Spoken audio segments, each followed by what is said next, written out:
Barfield developed his ideas about the evolution of consciousness quite independently through his study of words.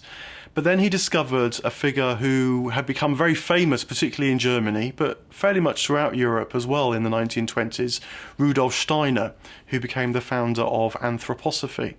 And he realized that Steiner had discovered a similar evolutionary idea too.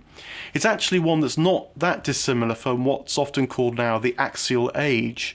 The sense that at some point in the past, maybe around the 500s, 600s, 400s BC, a sense of being an individual had profoundly emerged in humanity. So, for example, religion stopped being about rites that appease the gods, and instead religion started to ask you as an individual to make a kind of inner sacrifice so that your life could open out onto the divine.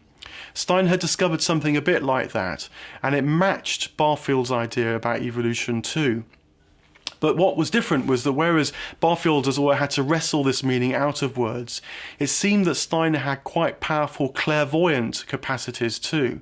He, as it were, could experience this evolution of consciousness quite directly. It's why Steiner could speak quite fluently about the development of schools, about various ideas about human well-being, as well as, he claims, see into the dim and distant past, as well as anticipate the future. Now, whatever you make of that, I think that Barfield saw in Steiner a kind of confirmation of his own ideas. And one of the things I really like about Barfield is that whereas Steiner can be quite difficult to read, Barfield is always sort of grounded. He's always on the earth. And nonetheless, they can open up really quite exciting ideas about our past and how it's changed, but also about our future.